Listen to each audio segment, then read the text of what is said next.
जय श्री राम दोस्तों, मैं हूं बीरू और आप लोग देख रहे हैं डीप इनसाइट इंडिया। देश का समाचार, नेताओं पे जनता का पलटवार, ना कोई लालच ना कोई फिक्र, पहुंचाएंगे आप तक पोस्टमार्टम के साथ हर एक खबर। देखते रहिए डीप इनसाइट इंडिया। तो दोस्तों, वीडियो को अंत तक देखिए। अगर पसंद आए तो इसको लाइक करिए, अपने दोस्तों के साथ शेयर करिए, चैनल को सब्सक्राइब करना मत भूलिएगा और बेल आइकन दबाना तो बिल्कुल ही मत भूलिएगा।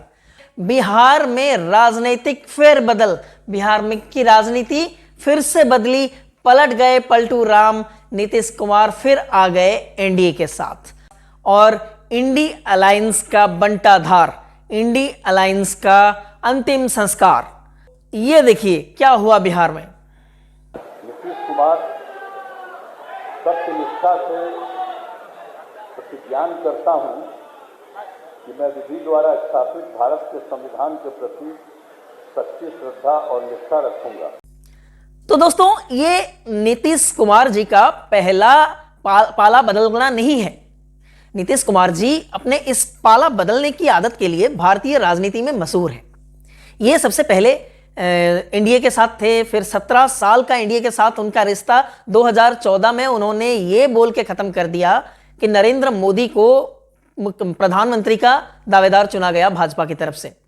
तो 2014 का इलेक्शन वो एनडीए से अलग होके महागठबंधन के साथ लड़े। महागठबंधन जो था, लालू यादव जी की आरजेडी थी, कांग्रेस था और वामपंथी थे, उनके साथ मिलके नीतीश कुमार जी ने लड़ा 2014 का निर्वाचन। तो दोस्तों, नीतीश कुमार जी का इधर से उधर, उधर से इधर उछल कूद तो ऐसे चलता रहता है, कोई खास बात नहीं है इसमें। लेकिन खास बात यह है, इंडी अलायंस का हो गया अंतिम संस्कार इसके साथ। इससे पहले जो हमारे आम आदमी पार्टी है, उसका जो पंजाब के मुख्यमंत्री हैं भगवंत मान जी, उन्होंने तो खुला बोल दिया था पंजाब में किसी के साथ कोई सीट शेयरिंग नहीं होगी। पंजाब की जो सीटें और चंडीगढ़ को मिला के 14 के 14 सीटों पे आम आदमी पार्टी अकेले अपने दम पर चुनाव लड़ेगी। वैसे ही ममता बनर्जी ने यह घोषणा कर दिया था पश्चिम बंगाल की सारी सीटों पे तृणमूल कांग्रेस अपने दम पे अकेले इलेक्शन लड़ेगी, किसी के साथ कोई सीट शेयरिंग नहीं होगी। अखिलेश यादव ने अपने तरफ से 11 सीट का भीख कांग्रेस को दिया हुआ है उत्तर प्रदेश में। उत्तर प्रदेश जैसी एक इतनी बड़ी प्रदेश में जहां पे नेहरू से लेके राजीव गांधी तक, सोनिया गांधी तक अपना राजनीति करते रहे, यहां तक कि खुद राहुल गांधी और प्रियंका गांधी भद्रा वो भी वही उत्तर प्रदेश से अपना राजनीति करते रहे। वहां से, उस प्रदेश से इस बार कांग्रेस सिर्फ 11 सीटों पर लड़ने जा रही है और ममता दीदी तो उन्हें एक भी सीट देने के लिए तैयार नहीं है। कोई सीट का बंटवारा समझौता नहीं होगा। और दूसरी बात है, अब नीतीश कुमार जी ने अपना पल्ला झाड़ लिया। आपको बता दूं दोस्तों, ये नीतीश कुमार जी वही है जो घूम घूम के ममता दीदी को, अखिलेश यादव को, फिर बाकी सारे अरविंद केजरीवाल जी को और कांग्रेस को, सबको एक साथ लेके इंडिया अलायंस बनाने में सबसे अहम किरदार निभाए थे नीतीश कुमार जी, और वही आज ये गठबंधन छोड़ के चले गए। तो आइए सुनते हैं इस नीतीश कुमार जी का पाला बदलना, कांग्रेस को जो सीट का बंटवारा है उसमें अहमियत ना देना, उस पे कांग्रेस के ही वरिष्ठ नेता आचार्य प्रमोद कृष्णन क्या बोलते हैं, सुनिए। देखिए, नीतीश जी में 100 बुराइयां हैं, लेकिन एक गुण है कि वो ईमानदार आदमी है और उनके ऊपर भ्रष्टाचार का आरोप नहीं। देखिए, कांग्रेस के अलावा, कांग्रेस पार्टी के अलावा ये सबको पता था कि नीतीश जी जाएंगे और वो चले गए। जहां तक सवाल है रोकने की, उनको रोकने का, तो कांग्रेस ने तो सिंधिया को रोकने की कोशिश नहीं की। कांग्रेस एक महान पार्टी है, वो किसी को नहीं रोकना चाहती। जब हम अपनों को रोकने की कोशिश नहीं करते तो नीतीश जी को रोकने की कोशिश कैसे कर सकते थे। देखिए, अलायंस जो ये इंडिया गठबंधन जब से बना, तब से ही गंभीर बीमारियों से ग्रस्त हो गया। तरह तरह के नाना प्रकार के वायरस इसमें आ गए, फिर आईसीयू में चला गया, और अंत में वेंटिलेटर पे गया। और फिर कल नीतीश जी ने इसका अंतिम संस्कार कर दिया। तो अब इंडिया गठबंधन का क्या होगा? अब तो अंतिम संस्कार हो गया, कल पटना में नीतीश जी ने कर दिया। कांग्रेस पार्टी में हमारे ऐसे सब महान समझदार नेता हैं कि एक तरफ देश का 2024 का महाभारत सज रहा है और दूसरी तरफ पूरी पार्टी पॉलिटिकल टूरिज्म कर रही है, देशाटन कर रही है। एक्चुअली हम 24 के बाद सोचेंगे कि हम 24 का चुनाव कैसे लड़ेंगे। मुझे ऐसा लगता है कि हम 29 की तैयारी कर रहे हैं। 24 की तैयारी करते तो ये जो हो रहा है ये नहीं होता। किसकी सीट का बंटवारा, कौन सी सीट है, कौन दे रहा कांग्रेस को सीट है? इन हालातों में कोई सीट देगा?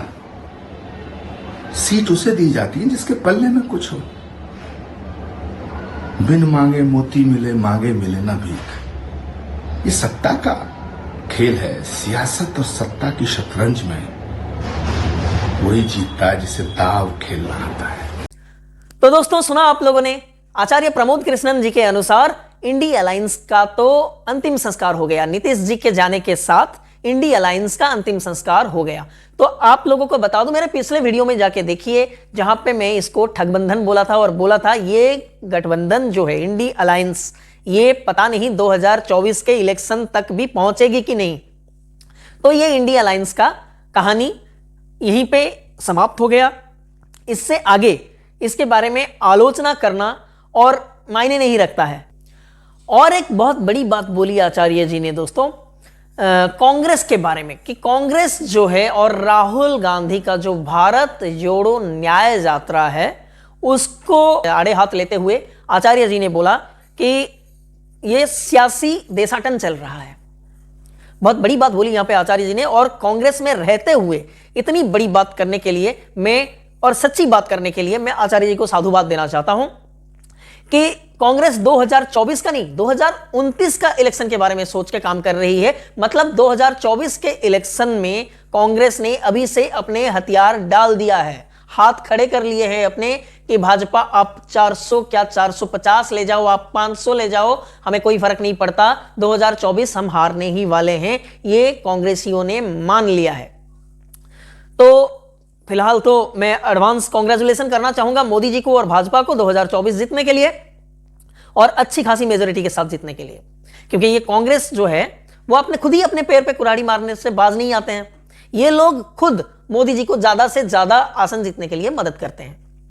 दोस्तों, मैं कभी भी ये नहीं चाहता कि पिछले 2 निर्वाचन की तरह इस बार भी कांग्रेस 50 के आसपास सिमट के रह जाए। गणतंत्र के लिए, डेमोक्रेसी के लिए ना एक स्ट्रॉन्ग विरोधी दल जो है वो भी बहुत मायने रखता है, चाहिए होता है। इसको हम दोस्तों ऐसे कह सकते हैं, गणतंत्र का खासियत यही है, जो अल्पमत का जो राय है उसको सरकार तक मजबूती के साथ पहुंचाना विरोधी दल का काम है, जो कि कांग्रेस कर नहीं रही है पिछले 10 साल से, इसलिए ये हाल है। तो वो जो काम है वो तभी सही से कर पाएगी जब कम से कम वो 100 से ज्यादा सीट तो लाएगी, 100, 125, 150 तक तो जाओ, ताकि सरकार के सामने एक चुनौती बनी रहे कि अगर हमने कुछ बुरा किया तो जनता हमें अगली बार बदल सकती है। आप तो एक ऑप्शन की तरह ही नहीं उभर रहे हो, तो जनता आपको कैसे देखे। तो मैं ये चाहता हूं कि कांग्रेस इस बार अच्छा प्रदर्शन करे। देश का सबसे बड़ा मुख्य विरोधी दल और सबसे पुराना दल होने के नाते कांग्रेस को ज्यादा से ज्यादा सीटें जीतनी चाहिए, ताकि 2024 के चुनाव में भले ही वो सरकार बनाने जैसे लायक सीट लाते हुए तो नहीं दिख रही है, कहीं जोड़ तोड़ से भी कोशिश इनकी वही थी इंडी गठबंधन के बहाने कि कहीं जोड़ तोड़ से जैसे करके बस हमारा बन जाए कुछ नंबर 272, लेकिन वो बनते हुए नहीं दिख रही है। लेकिन खुद ना कांग्रेस को अकेले अपने दम पे 150 सीट तो लाना चाहिए, 125-150 सीट तक तो जाना चाहिए कांग्रेस को, तब जाके भारत में डेमोक्रेसी जो है वो महफूज रहेगी। ठीक है दोस्तों, लेकिन उसके लिए भी ना राहुल गांधी जी को और कांग्रेस को बहुत मेहनत करनी पड़ेगी, और अपने चारों तरफ जो ये चमचों का भीड़ जमा के रखे हैं ना, जी सरकार वाले, उनसे मुक्ति मिल लेनी पड़ेगी। अगर जब तक उनसे मुक्ति नहीं मिलेगी तब तक कांग्रेस अच्छा प्रदर्शन करते हुए तो मुझे नहीं दिख रही है। बाकी बहुत पुरानी पार्टी है, अपनी वो देख ले, देश का तो देख रहे हैं, सब अच्छा है, सब चंगा सी। तो दोस्तों, बिहार में राजनीतिक फेरबदल होते ही नीतीश कुमार जी के एनडीए के साथ आते ही आरजेडी के सुप्रीमो लालू यादव जी पर ईडी का शिकंजा कसने लगा और ईडी अभी के डेट में उनसे पूछताछ कर रही है लैंड फॉर जॉब स्कैम को लेके। जिस लैंड फॉर जॉब स्कैम में लालू यादव जी के परिवार के पैर से लेके सर तक सब उसमें हैं, उस पे ईडी का शिकंजा कसना शुरू हो गया है। दूसरी बात है, जैसा आचार्य जी ने बोला, नीतीश कुमार जी का एक चीज बढ़िया है, वो पाला बदलते रहते हैं, सरप्राइज देते रहते हैं। कभी उनका पॉपुलैरिटी बिहार में घट जाता है, फिर वो कोई ऐसा सरप्राइज देते हैं तो अचानक से उनसे पब्लिक का जो एक्सपेक्टेशन है वो वापस बंधना शुरू हो जाता है। ये इस राजनीति, बिहार की राजनीति का नस पकड़ना नीतीश कुमार जी जानते हैं। इसलिए आज तक इलेक्शन जो भी पार्टी ज्यादा संख्या लाए या कुछ भी हो, मुख्यमंत्री तो नीतीश कुमार जी पिछले 20 साल से हैं वहां पे। तो एक बात यह है कि क्या नीतीश कुमार जी को साथ लेने से 2024 के चुनाव में भाजपा को नुकसान होगा? क्या यह फैसला भाजपा के लिए अपने ही गोल पोस्ट में गोल दागने के बराबर होगा? क्योंकि नीतीश कुमार जी का भाजपा का साथ छोड़ना, एनडीए का साथ छोड़ना, पब्लिक के अंदर उनके खिलाफ एक मतलब जो आवाज बन रही थी, वो अभी पता नहीं बीजेपी उसको कैसे कैपिटलाइज करेगी या कैसे न्यूट्रलाइज करेगी, लेकिन कुछ हद तक ऐसा भी हो सकता है कि ये भाजपा के लिए अपने ही गोल पोस्ट में गोल दागने वाला हो जाए। क्योंकि जब भी नीतीश जी भाजपा के साथ मिलकर चुनाव लड़े हैं बिहार में, तो नीतीश जी को फायदा हुआ है और भाजपा को नुकसान। जैसे आपको यह बता दूं, 2014 का इलेक्शन जो मोदी जी को प्राइम मिनिस्टर कैंडिडेट डिक्लेयर करने के कारण एनडीए से निकल के जेडीयू या नीतीश कुमार जी की जो पार्टी है जनता दल यूनाइटेड, वो महागठबंधन के साथ मिलकर लड़ा था उन्होंने। उसके बावजूद बिहार में जो हमारा भाजपा है वो 22 सीटें लाया था और उसके जो सहयोगी दल हैं, लोक जनशक्ति पार्टी ने 6 एमपी वहां से जिताए थे। उसी जगह पे जेडीयू के साथ मिलकर लड़ने से 2019 के निर्वाचन में भाजपा को 17 सीट पे भाजपा लड़ी थी वहां पे और 17 के 17 सीटें जीती थी। जबकि 2014 में 2 सीट जीतने वाली जेडीयू 14 सीट के साथ 2019 का निर्वाचन में 14 सीट जीता था उन्होंने। तो साफ साफ दिख रहा था भाजपा के साथ आने से नीतीश जी को संख्या का फायदा होता है। और नीतीश जी ऐसा साथी है जो कभी भी साथ छोड़ सकता है। तो भाजपा को यह सोच के चलना चाहिए, जो सीट वो नीतीश जी को देंगे आसन की भागीदारी के लिए, वो भाजपा का संख्या कम करेगा और एक ऐसा साथी वो अपने साथ ले रहे हैं जो कभी भी अपना पाला बदल सकते हैं। तो दोस्तों, नीतीश कुमार जी का पाला बदलने के बारे में हमारे जो शिवसेना के हैं संजय राउत, उनका क्या स्टेटमेंट आया है आपको सुनाता हूं, सुनिए। और ये 2 साल में ज़्यादा उनकी बीमारी बढ़ गई है। मैं नहीं बोल रहा हूँ, ये जिस पार्टी में वो चले गए हैं, अब बीजेपी में चले गए ना, मुझे लगता है, मुझे भी अब याद नहीं कौन से पार्टी में वो चले गए हैं। वो सुशील मोदी जी का बयान में देख रहा था कि उनको कैसे गंभीर बीमारी से वो जूझ रहे हैं। वो बीमारी है भूलने की बीमारी। उनको कल शायद जब दवा वगैरह खा लेंगे तो पता चलेगा मैं बीजेपी में आया हूँ, तो वापस वो आ जाएंगे इंडिया में। जब नीतीश जी ने एनडीए के साथ गठबंधन तोड़ा था और महागठबंधन के साथ सरकार बना लिया था 2022 में, तब सुशील मोदी जी ने यह कहा था कि नीतीश जी बीमार हैं, उनको भूलने की बीमारी है, वो भूल जाते हैं कि वो कब किसके साथ हैं। उसी को कोट करते हुए संजय राउत जी ने बोला कि सुशील जी के कहने के हिसाब से नीतीश जी बीमार हैं, वो मेडिसिन खा के फिर सही हो गए, फिर उनको पता चलेगा कि वो भाजपा के साथ आ गए हैं। उनको अभी पता ही नहीं है शायद कि वो कौन से पार्टी में हैं। मैं एक चीज ये पूछना चाहता हूं, संजय जी, उद्धव ठाकरे जी को कौन सी बीमारी है?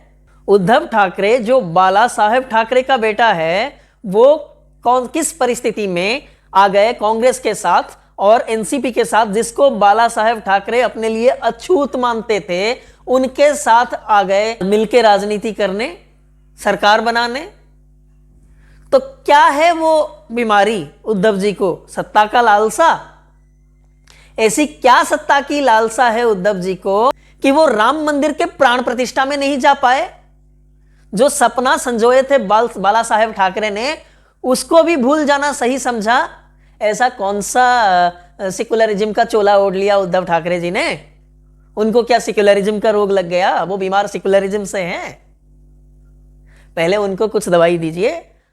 वैसे तो आप ही की वजह से शिवसेना डूब रहा है, बहुत अच्छे से डुबो रहे हैं आप, बढ़िया है। तो आज के लिए इतना ही दोस्तों, आगे देखते रहिए डीप इनसाइट इंडिया। इस वीडियो को लाइक करिए, सब्सक्राइब करिए, बेल आइकन दबाना बिल्कुल मत भूलिएगा। नमस्कार, जय श्री राम।